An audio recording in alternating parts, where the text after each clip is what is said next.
The sun was just beginning to peek through the window when I opened my eyes that morning. My heart was pounding with a mix of excitement and anxiety that had kept me awake for most of the night. Today was the day. After weeks of meticulous work, I had finally finished my most personal project, a handmade book for Mark, my husband of 20 years. I rose quietly so as not to wake him. I wanted everything to be perfect. While I prepared coffee in the kitchen, my mind wandered through the memories I had captured in that book. Every page was a little piece of our shared history, photos from our first trip to a sunny Mexican beach, where we kissed under the stars, movie tickets from that French film that made us both cry, and petals from the roses he gave me when our daughter Sophie was born. The aroma of freshly brewed coffee filled the kitchen, pulling me back to the present. I poured 2 cups and set them on the dining table, along with some muffins I had baked the night before. Everything had to be special today. I returned to our bedroom and saw Mark still sleeping. His breathing was steady, but I couldn't help noticing the small wrinkles that had formed around his eyes over the years. When had we grown so old? I sat at the edge of the bed and gently stroked his arm. "Good morning, my love," I whispered. "I made you breakfast." Mark stirred beneath the sheets and slowly opened his eyes. For a moment, I thought I saw a flash of annoyance in his gaze, but it vanished so quickly I assumed I had imagined it. "Good morning, Julie," he replied in a husky voice as he sat up. "What time is it?" "Barely 8, I said with a smile. "I thought we could have breakfast together today. I have something special for you." Mark nodded with little enthusiasm and got up to head to the bathroom. As I listened to the sound of the shower, I went to fetch the book I had hidden in the hallway closet. I held it close to my chest for a moment, feeling the weight of all the memories it contained. When Mark emerged from the bathroom, already dressed for work, I was waiting for him in the living room. Breakfast was laid out on the coffee table, and I held the book in my lap, nervous like a schoolgirl. "What's that?" Mark asked, gesturing toward the book as he sank into the armchair across from me. I took a deep breath and extended the book toward him. My voice trembled slightly as I spoke. "It's for you, my love. A reminder of everything we've been through together." Mark accepted the book with an unreadable expression. He opened it slowly, and for a moment, I thought I saw a glimmer of emotion in his eyes. But as he turned the pages, his face grew stern. "Julie," he began, his tone so cold it sent a chill through me. "Do you really think this means anything?" "What do you mean?" I asked, feeling a lump form in my throat. Mark slammed the book shut and let it drop onto the table with a dull thud that echoed in the room. "Sometimes I think you're so useless," he said with a coldness I'd never heard before. "What am I supposed to do with this pile of paper?" "It's garbage." His words hit me like a slap. I felt the air leave my lungs and the world begin to spin. But the worst was yet to come. Leaning forward with a cruel smile that twisted his features into someone I no longer recognized, he continued, each word like a dagger. "By the way, let me be clear, I'm leaving. I'm sick of this life. I have a mistress and I'm going to live with her. She's young, much younger than you, only about 20. At least she knows how to make me happy." The silence that followed was deafening. I stood there, frozen, unable to process what I had just heard. 20 years of marriage, a daughter we built a life around, it all crumbled before my eyes in a matter of seconds. "Mark," I finally managed, my voice barely a whisper. "How? Why?" "Oh, come on, Julie," he replied with disdain. "Don't act surprised. You know this hasn't worked for years. You with your stupid books and your memories. Can't you see how boring you've become?" Every word felt like a stab, yet something inside me refused to break. Perhaps it was pride or sheer disbelief, but I stood my ground as he ranted on. "Look," he said, rising to his feet, "I'm off to work. When I get back, I expect you to have all your things out of our master bedroom. You can stay in the guest room until you find somewhere else to live. I'm giving you a month for old time's sake." With that, he grabbed his briefcase and headed for the door.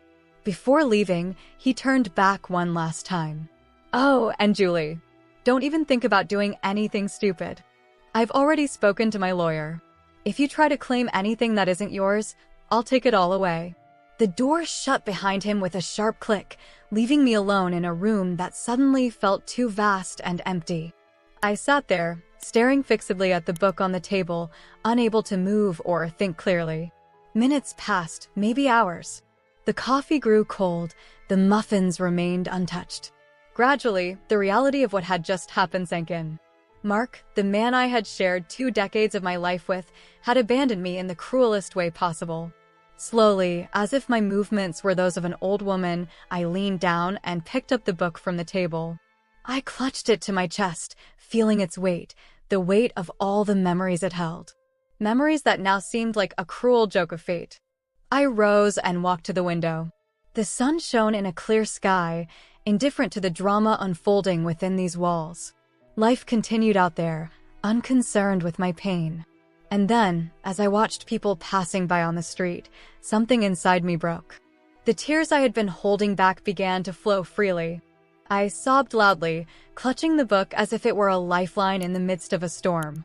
All the anger, sorrow, and confusion I had suppressed erupted into a heart-wrenching cry that shook my entire being. I don't know how long I cried.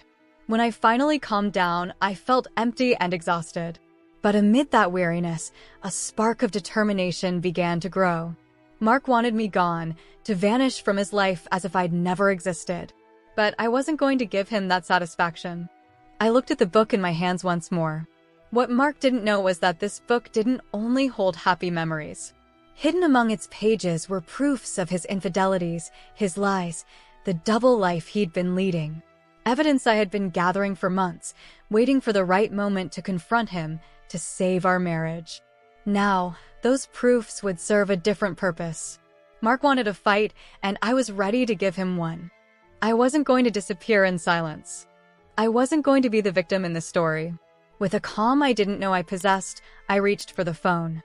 I had calls to make, a lawyer to contact.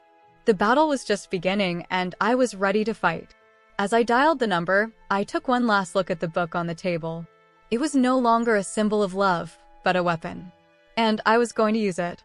Mark's words still echoed in my ears as I tried to process what had happened. 20 years of marriage, 2 decades of my life, were crumbling before my eyes like a house of cards. The silence in the room was deafening, broken only by the ticking of the wall clock that my grandmother had given us when we married. With trembling hands, I picked up the book from the table. It felt heavy, as if all the memories it contained had turned to lead. I held it against my chest, seeking some kind of solace in its familiarity. Every page, every photo, every pressed flower, everything that once meant so much to me was nothing more than garbage to Mark. I took a deep breath, trying to calm the whirlwind of emotions threatening to overwhelm me. Surprisingly, my voice came out firm when I finally broke the silence. Thank you for telling me, Mark. And thank you for returning the book. I saw him raise an eyebrow, clearly puzzled by my reaction. I expected yelling, tears, maybe even pleading. But not this. Not this calm that I couldn't even explain. Mark opened his mouth, probably to launch another cutting remark, but I didn't give him the chance. With a dignity I hadn't known I possessed, I turned and climbed the stairs to our bedroom. Every step felt monumental, as if I were carrying the weight of all these years on my shoulders. Once inside, I closed the door behind me and leaned against it. That's when the tears I'd been holding back began to fall silently, sliding down my cheeks onto the book still clutched to my chest. I moved to our bed, and sat on the edge. How many nights had we shared here? How many good mornings and good nights? How many whispered I love yous in the dark? And now, all of that had vanished, replaced by the brutal reality of Mark's betrayal. I opened the book, carefully turning the pages. Each one was a reminder of what we had been, of what I believed we were. Photos of our trip to Seville, where Mark had proposed to me in front of the Giralda, concert tickets from shows we attended together, laughing and singing, and the restaurant napkin from our 10th anniversary, stained with red wine forming an imperfect heart. And hidden among it all was my secret ace. Evidence. Proof of Mark's double life that I had been collecting for months, not sure if I'd ever have the courage to use it. I remembered the day I found the first clue. It was a message on his phone, left open by accident while he was showering. "You're not going to tell her yet, right?" I hope to see you tonight. In that moment, my world wavered. I tried to convince myself it must be a misunderstanding, that Mark would never do something like that. How naive I had been. From that day on, I started paying closer attention. I noticed his late returns home, the increasingly elaborate excuses for not spending time with me. The way his face lit up when he received certain messages, thinking I wasn't watching. And little by little, I gathered evidence. Screenshots of incriminating conversations. Receipts from restaurants he had never taken me to. A copy of a contract listing a bank account I knew nothing about. All of it hidden between the pages of what had begun as a book of happy memories and now had become the record of our downfall. Why did I do it? I suppose part of me still hoped to save us. I thought that if I could gather enough proof, I could confront him and, when caught, he'd confess everything and we could work on our marriage. How foolish I was. Another part of me, the more pragmatic side, knew that evidence like this would be useful if things came to an end. And they did. Months passed, and I continued playing the part of the devoted wife while secretly compiling proof of his betrayal. It was a strange existence, living this double life. Outwardly, we were the perfect couple, dining with friends, celebrating Sophie's birthday, even planning a vacation to Greece that we never took. But inside, I was withering away. Every lie, every excuse, every lonely night while he was with her, because I now knew there was an other woman, was like a blow to my self-esteem, to my sense of self-worth. There were moments when I nearly exploded, ready to shout all his deceptions in his face. Like that one time he arrived late to Sophie's ballet recital. Our 12-year-old daughter had been rehearsing for months for her lead role. Mark had promised he'd be there, front row. But when the lights dimmed and the curtain rose, his seat was empty. I saw the disappointment in Sophie's eyes when she took the stage and didn't see her father. She arrived halfway through the performance, her hair disheveled and lightly scented with perfume, and sat beside me as if nothing were amiss, smiling and greeting the other parents. Traffic was horrible, she whispered, as if that explained everything. In that moment, a fury unlike anything I'd ever felt surged through me. I wanted to slap him right there, in front of everyone. I wanted to scream, to cry, to unmask him. But I held back for Sophie. I wasn't going to ruin her night. That night, after putting Sophie to bed, who, despite her brilliant performance, was saddened by her father's tardiness, I confronted Mark in our bedroom. "Where were you really?" I demanded, my voice trembling with contained anger. "I already told you. There was terrible traffic," he replied, avoiding my gaze as he undressed. "Don't lie to me, Mark. Please, no more lies." He turned to face me, and for a moment I thought I saw something in his eyes. Guilt? Remorse? But it vanished as quickly as it had appeared, replaced by that all-too-familiar coldness. "I don't know what you're talking about, Julie. I'm tired. Let's go to sleep." And just like that, he climbed into bed and turned his back on me. I stood there, feeling something inside me break for good. That was the night I decided to use the evidence I had gathered. Not to save us, because I already knew there was nothing left to save, but to protect myself and Sophie when the time came. And that time came sooner than expected, with Mark discarding the book I'd crafted with so much love, calling me useless, and confessing his affair as if it were something to be proud of. Now, sitting in a modest apartment in a trendy downtown neighborhood, with the city's hustle and bustle as my backdrop, I realized that confession, painful as it was, had freed me. I no longer had to pretend, no longer live in constant doubt and fear. I retrieved the book I'd brought with me, the very one Mark had carelessly tossed aside without knowing its true contents. I opened it and turned the pages until I reached the section where I had hidden the evidence. There they were, photos, messages, receipts, the lease agreement. An entire life of lies condensed into a few pages. I took a deep breath and picked up my phone. It was time to call my lawyer. Mark wanted a fight, and I was ready to give him one. Not out of revenge or hatred, but for justice for me and for Sophie. As I dialed the number, a strange calm washed over me. The road ahead wouldn't be easy, but for the first time in a long time, I felt in control of my life. I was no longer the victim in Mark's story. I was the protagonist of my own, and I was ready to write the next chapter. Dawn found me awake. I hadn't been able to sleep a wink in the tiny apartment that I now called home. It was strange how, in just a few days, my life had turned 180 degrees. A week ago, I woke up in the house I shared with Mark, making breakfast and planning our day together.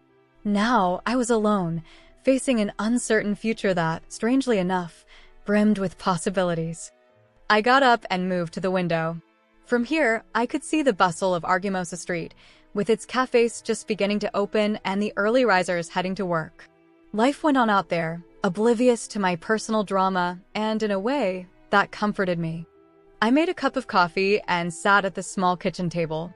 In front of me lay the book that had been the catalyst for all this change. I opened it once more, slowly turning the pages. Every photo, every memory now carried a bittersweet tinge. But among those happy memories were also the proofs of Mark's betrayal. I set aside the envelope containing all the evidence. Today I had an appointment with my lawyer, Alexander Ramirez, and I needed to be prepared. But before diving into the legalities of my situation, I needed a moment for myself. I decided to take a walk around the neighborhood. The fresh morning air would help clear my thoughts. I left the building and wandered aimlessly. My steps led me to Retiro Park, an oasis of green in the middle of the city. As I strolled along the park's winding paths, my mind wandered. I recalled the last time I'd been here with Mark and Sophie, a picnic by the lake, laughing and planning for the future. How much of that had been real? How much had been a facade to hide his double life? I sat on a bench in front of the Crystal Palace, watching how the sunlight danced off its glass walls. It was beautiful and fragile at the same time, just as my marriage had been. But unlike the palace, my marriage hadn't withstood the test of time. It was there, on that bench, that I truly felt the weight of my new reality. I was no longer Mark's wife. I was simply Julie, a 40-something woman starting over. Fear tried to take hold. How was I going to handle all of this? How would I explain to Sophie that her parents were no longer together? How would I face our friends and family? But alongside the fear, something else stirred: determination. Yes, I was scared, but I was also ready to fight. For me, for Sophie, for the life we deserved. I took a deep breath, filling my lungs with the park's fresh air. With each exhale, I felt a little of the pain, the betrayal, the anguish I'd accumulated over the years begin to fade. Glancing at my watch, I realized it was time to head back. I had to prepare for my meeting with Alexander. As I walked back to my apartment, I felt every step distancing me from my old life and drawing me closer to a new beginning. Back home, I showered and dressed carefully. I chose a navy blue suit that always made me feel confident. While applying my makeup, I looked in the mirror and, for the first time in a long while, truly saw myself. There were dark circles under my eyes, evidence of sleepless nights, but there was also a spark I hadn't seen in years. It was the spark of someone taking control of her own life.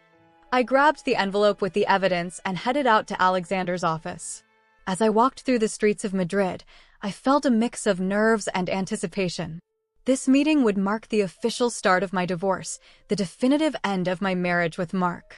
Alexander's office was in an old building in the vibrant Chueca district. I climbed the stairs, each step bringing me closer to my new life.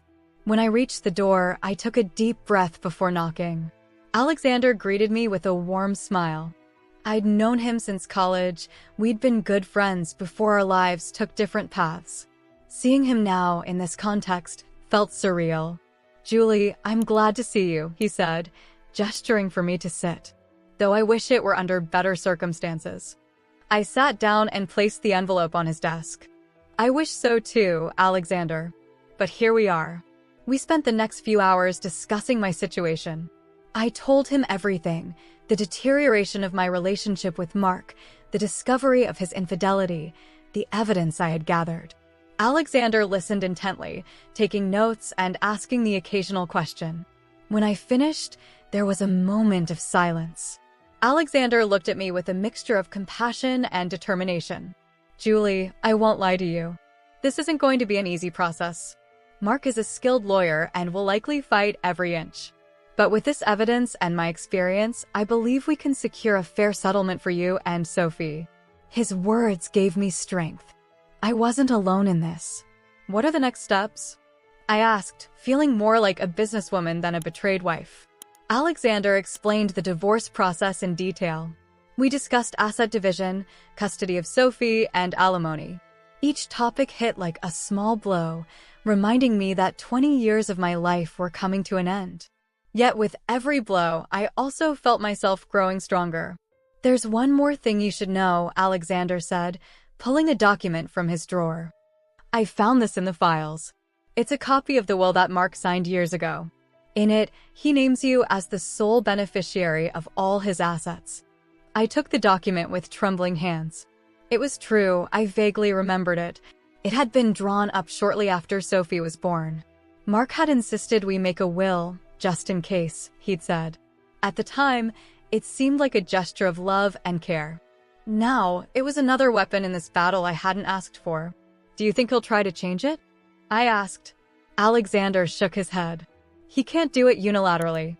And if he does, we can argue that it's a retaliatory move because of the divorce. That gives us an advantage, Julie." I left Alexander's office feeling overwhelmed but determined. I had a plan, an ally, and for the first time in a long time, hope. I decided to walk home to process everything I'd discussed with Alexander. As I strolled through Madrid's streets, I realized I was seeing this city with new eyes. It was no longer the place where Mark and I had built our life together. It was now the setting for my new beginning. Passing a hair salon, on impulse I stepped inside. I had always worn my hair long, just the way Mark liked it. But I no longer needed to please anyone but myself. "Cut it short," I told the stylist. "And give it a fresh color." 2 hours later, I left with my hair at shoulder length, in a rich mahogany tone I'd never dared to try before. I felt different. I felt like me again. Back at my apartment, I sank onto the sofa with a glass of wine. After a moment's hesitation, I called Sophie. She was staying with my sister while I got settled, and I missed her terribly. "Mom?" Her worried voice came through the line. "Are you okay?" "I'm fine, sweetheart," I replied, surprised by how sincere it sounded. "Actually, I'm better than fine. How about you come over this weekend? We have so much to talk about." After hanging up, I gazed out the window. The sun was setting, painting the Madrid sky in shades of orange and pink. It was beautiful, a blank canvas waiting to be painted. I realized that was exactly what lay ahead, a blank canvas. My life was no longer defined by my role as Mark's wife. I was free to be whoever I wanted, to do whatever I wanted. I took one last look at the memory book. I leafed through it, allowing myself a final pang of nostalgia for the good times. But when I reached the last page, I made a decision. I tore out the pages that held the evidence of Mark's infidelity and placed them in an envelope. I closed the rest of the book and stowed it away in a drawer. That chapter of my life was over.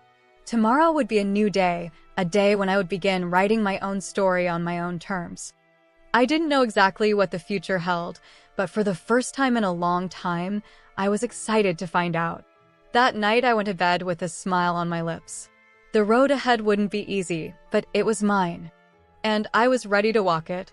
Days passed in a strange blend of slowness and haste. Each morning I woke feeling like I was living someone else's life, but each night I went to sleep feeling a little more like myself. The divorce process advanced, slow but steady, and I grew accustomed to my new reality. Sophie visited over the weekend as planned. It was a bittersweet visit. My little girl, no longer so little at 14, looked at me with a mix of concern and curiosity. I explained the situation as best I could, without delving into the details of her father's infidelity. Despite everything, I didn't want Sophie to lose respect for Mark. He might have been a bad husband, but he was still her father. "So you're not going to live together anymore?" she asked, her small, vulnerable voice.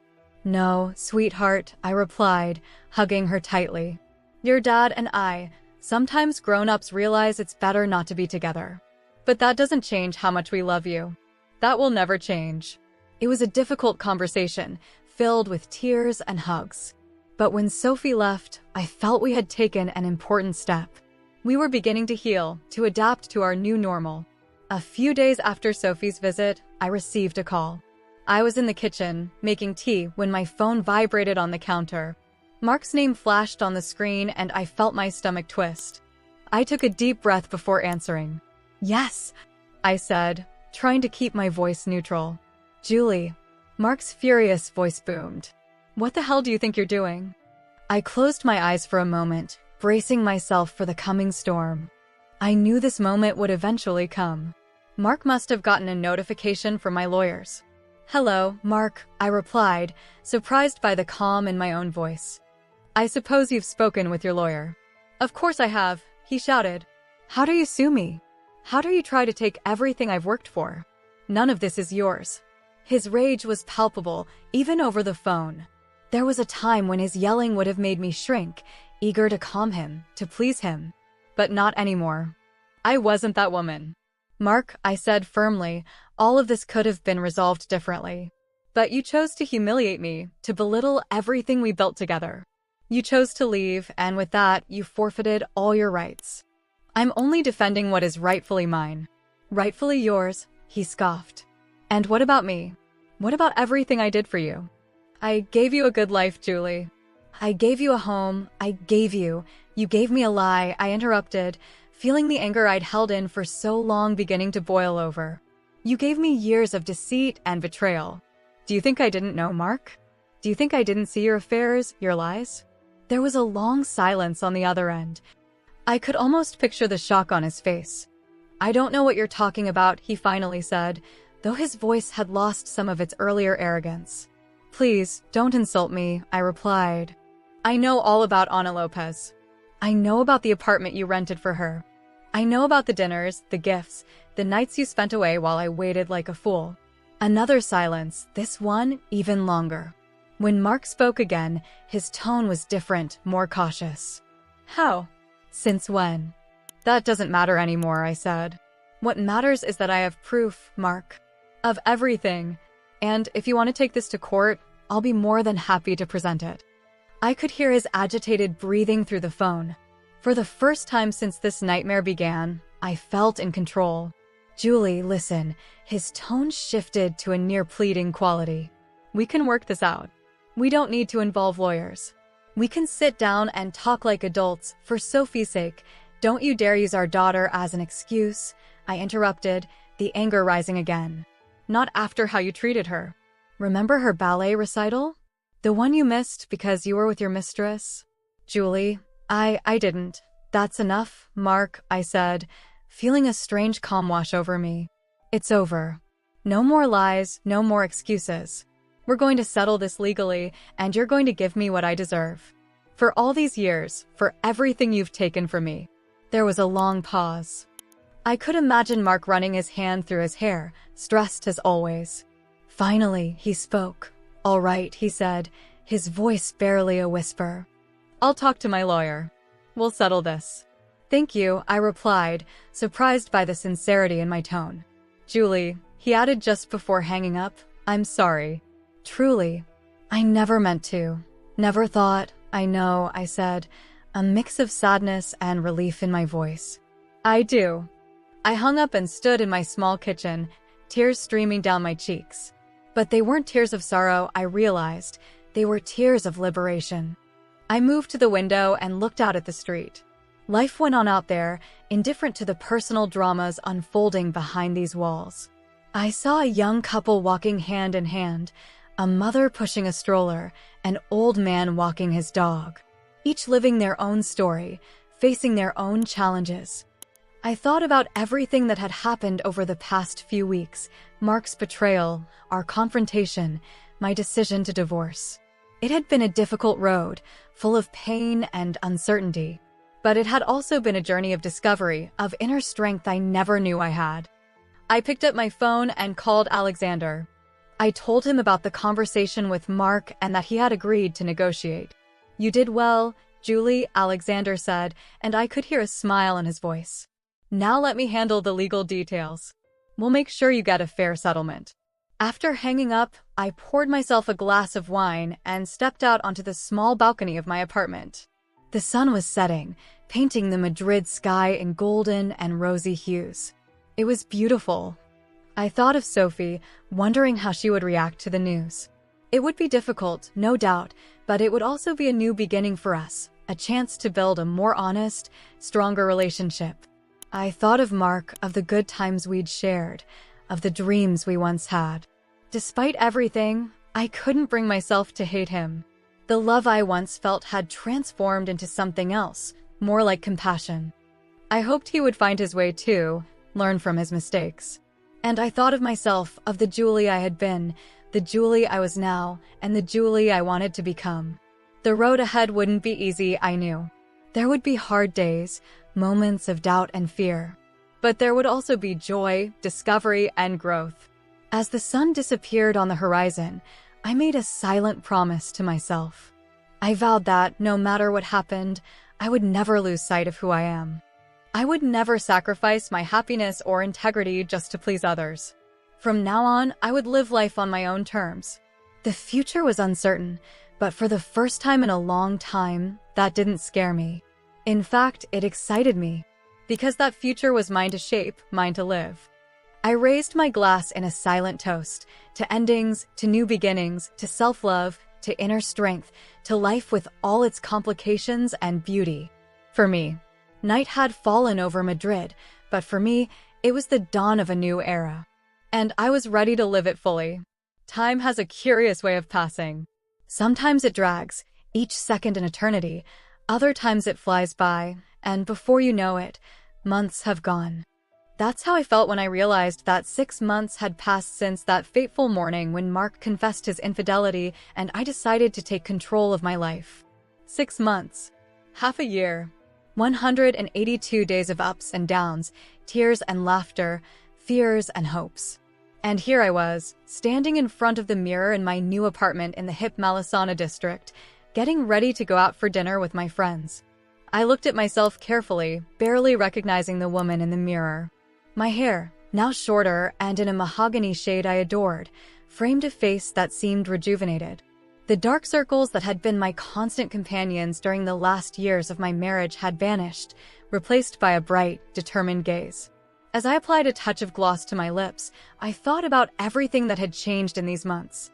The divorce had been hard, just as Alexander had warned me. Mark, true to form, had tried to fight every inch. But with the evidence I had and Alexander's skill, we'd managed to reach a fair settlement. The house we'd shared had been sold, the proceeds divided equally. I ended up with a considerable portion of our savings and a compensatory pension that would allow me to live comfortably while I rebuilt my career. Custody of Sophie was shared, though she spent most of her time with me. Thinking of Sophie made me smile. My little girl, no longer so little, had handled the situation with a maturity that amazed me. Sure, there were tears and tough moments, but we also had honest, deep conversations that brought us closer than ever. "I'm proud of you, Mom," she had told me one day while we shared ice cream in Retiro Park. "You're so brave." Those words meant more to me than any legal or financial victory ever could. The sound of my phone snapped me out of my reverie. It was a message from Carmen, my best friend, letting me know that everyone was waiting at the restaurant. I took one last glance in the mirror, grabbed my purse, and headed out.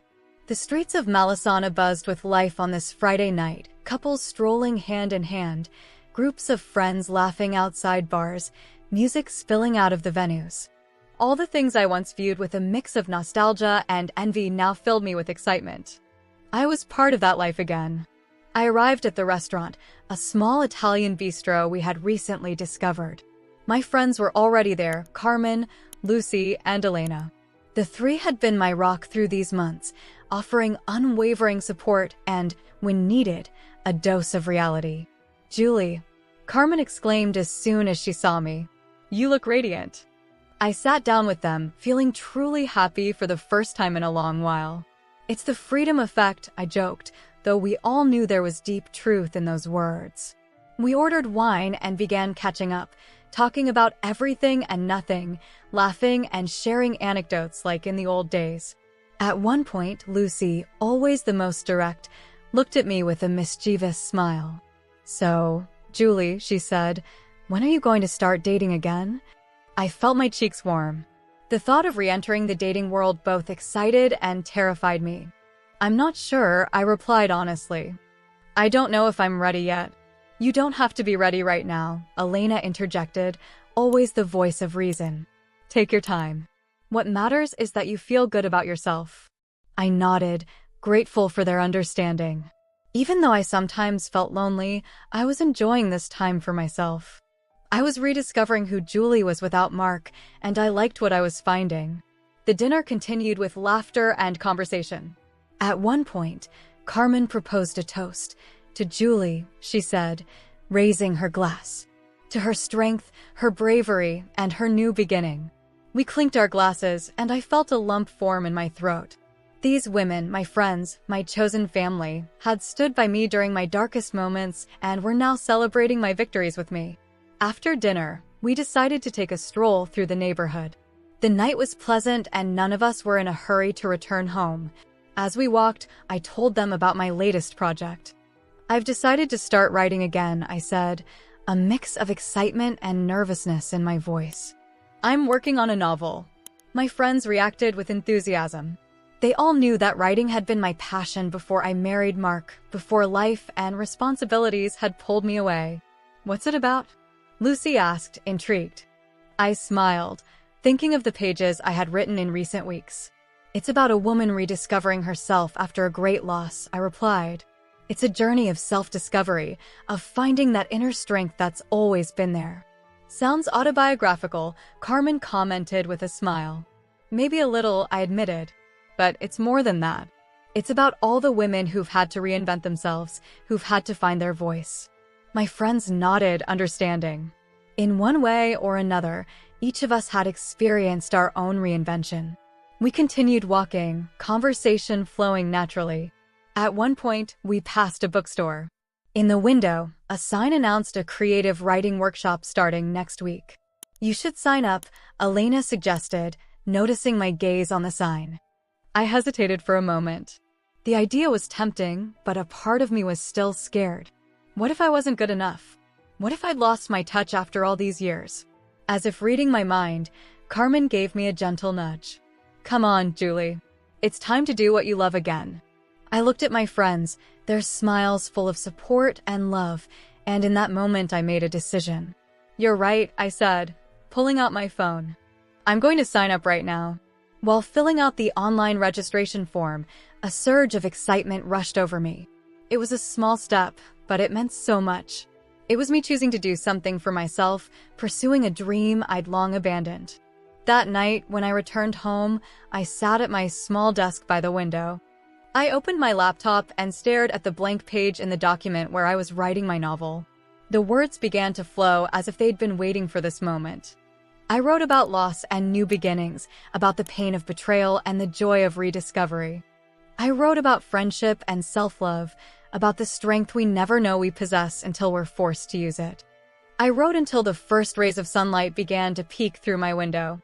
And when I finally went to bed, I did so with a smile on my lips and a sense of peace I hadn't felt in years.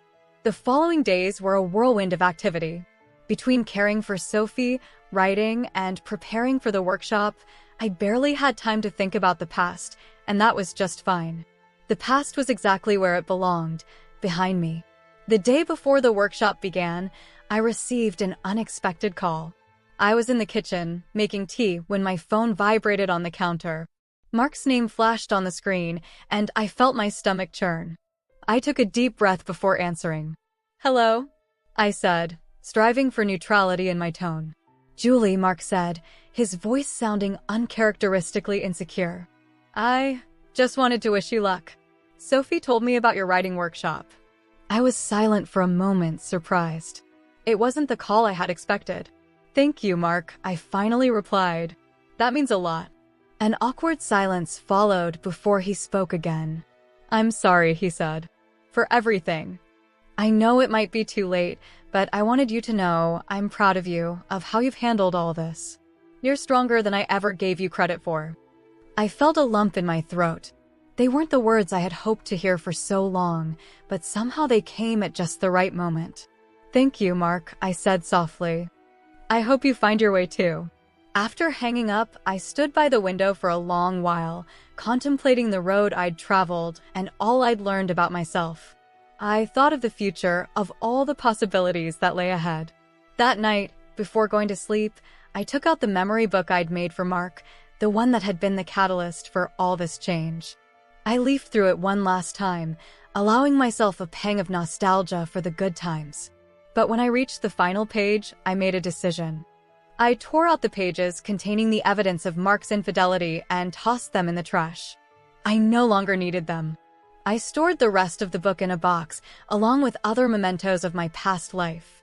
It was time to start a new book, one whose pages were blank, waiting to be filled with new adventures, new loves, and new discoveries.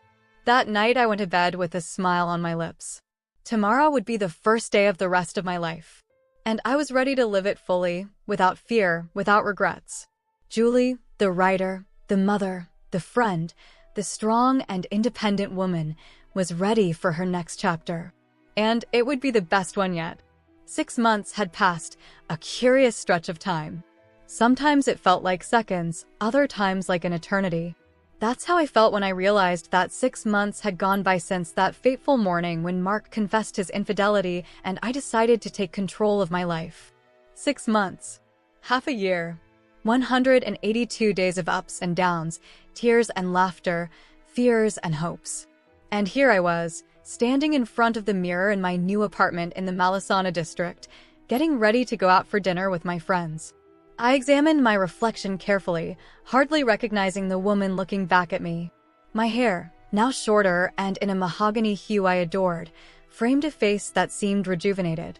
The dark circles that had once been my constant companions during the final years of my marriage were gone, replaced by a bright, determined gaze. As I applied a touch of lip gloss, I reflected on all that had changed in these months. The divorce had been as hard as Alexander had warned. Mark, true to his nature, had tried to fight every inch.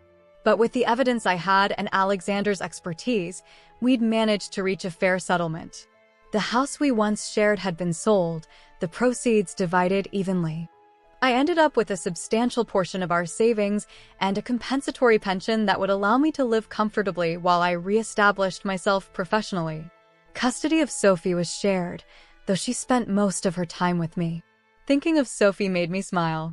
My daughter, no longer a little girl, had handled the situation with a maturity that astonished me. Yes, there were tears and difficult moments, but we also had honest, deep conversations that brought us closer than ever.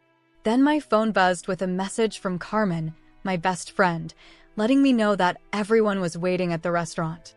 I took one last look in the mirror, grabbed my purse, and headed out.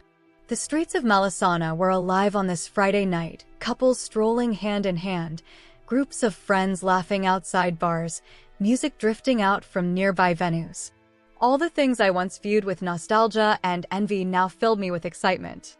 I was part of that life again. I arrived at the restaurant, a small Italian eatery we had recently discovered. My friends Carmen, Lucy, and Elena were already there. They had been my rock over these past months, offering me unwavering support and, when needed, a dose of reality. "Julie," Carmen exclaimed as soon as she saw me. "You look radiant." I joined them, feeling truly happy for the first time in so long. "It's the freedom effect," I joked, though we all knew there was deep truth in those words. We ordered wine and began catching up, talking about everything and nothing, laughing and sharing stories like we used to. At one point, Lucy, ever the blunt one, looked at me with a mischievous smile. "So, Julie, when are you going to start dating again?" I felt my cheeks warm. The idea of returning to the dating world both excited and terrified me. "I'm not sure," I answered honestly. "I don't think I'm ready yet." "You don't have to be ready right away," Elena interjected, always the voice of reason. "Take your time. What matters is that you feel good about yourself." I nodded, grateful for their understanding. Even though I sometimes felt lonely, I was enjoying this time for me. I was rediscovering who Julie was without Mark, and I loved what I was finding. Dinner flowed with laughter and conversation. At one point, Carmen proposed a toast. "To Julie," she said, raising her glass. to her strength, her courage, and her new beginning. We clinked glasses, and I felt a lump in my throat. These women, my friends, my chosen family, had been with me in my darkest moments and were now celebrating my victories. After dinner, we decided to take a walk through the neighborhood. The night was pleasant, and none of us were in a hurry to return. As we strolled, I told them about my latest project. "I've decided to start writing again," I said, a mix of excitement and nervousness in my voice. "I'm working on a novel." My friends reacted with enthusiasm. They all knew that writing had been my passion before I married Mark, before life and responsibilities had pulled me away. "What's it about?" Lucy asked, intrigued. I smiled, thinking of the pages I'd been writing over the past few weeks. "It's about a woman rediscovering herself after a great loss," I replied. "It's a journey of self-discovery, finding that inner strength that's always been there." "Sounds autobiographical," Carmen remarked with a smile. "Maybe a little," I admitted. "But it's more than that. It's about all the women who have had to reinvent themselves, who have had to find their voice." My friends nodded in understanding. Each of us had, in our own way, undergone a reinvention. We continued our walk, conversation flowing naturally. At one point, we passed a bookstore. In the window, a sign announced a creative writing workshop starting next week. "You should sign up," Elena suggested, noticing my gaze lingering on the poster. I hesitated for a moment. The idea was tempting, but a part of me was still afraid. What if I wasn't good enough? What if I'd lost my touch over the years? As if reading my thoughts, Carmen nudged me gently. "Come on, Julie. It's time to do what you love again." Looking at my friends, smiling with support and warmth, I made a decision. "You're right," I said, pulling out my phone. "I'm signing up right now." As I filled out the online form, a surge of excitement ran through me. It was a small step, but it meant so much. It was me choosing to do something for myself, chasing a dream I had long abandoned. That night, when I returned home, I sat at my small desk by the window. I opened my laptop and stared at the blank document where I was starting my novel. The words began to flow as if they'd been waiting for this moment. I wrote about loss and new beginnings, about the pain of betrayal and the joy of rediscovery. I wrote about friendship and self-love, about the strength we don't know we have until we're forced to use it. I wrote until the first rays of sunlight crept through my window. And when I finally went to bed, I did so with a smile on my lips and a sense of peace I hadn't felt in years. The following days passed in a whirlwind of activity. Between caring for Sophie, writing, and preparing for the workshop, I barely had time to dwell on the past, and that was just fine. The past belonged behind me. The day before the workshop began, I received an unexpected call. I was in the kitchen making tea when my phone vibrated on the counter. Mark's name appeared on the screen, and my stomach churned. I took a deep breath before answering. "Hello," I said, striving for neutrality.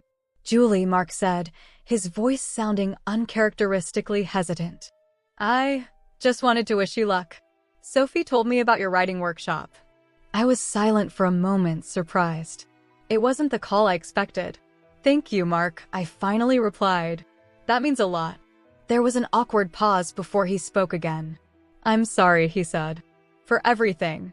I know it might be too late, but I wanted you to know I'm proud of you, of how you've handled all this. You're stronger than I ever gave you credit for." A lump formed in my throat. Those weren't the words I'd longed to hear, but they arrived at just the right moment. "Thank you, Mark," I said softly. "I hope you find your way too." After hanging up, I stood by the window for a long while, reflecting on the journey I'd taken and all I'd learned about myself. I thought about the future, about all the possibilities that lay ahead. That night, before going to sleep, I took out the memory book I'd made for Mark, the very one that had sparked all this change. I leafed through it one last time, allowing myself a final pang of nostalgia for the good times. But when I reached the last page, I made a decision. I tore out the pages containing the evidence of Mark's infidelity and tossed them in the trash. I no longer needed them. I packed away the rest of the book in a box along with other mementos of my past. It was time to begin a new book, one whose pages were blank, waiting to be filled with new adventures, new loves, new discoveries. I went to bed that night with a smile on my lips. Tomorrow would be the first day of the rest of my life. And I was ready to live it fully, fearlessly, and without regrets. Julie, the writer, the mother, the friend, the strong and independent woman, was ready for her next chapter. And it would be the best one yet.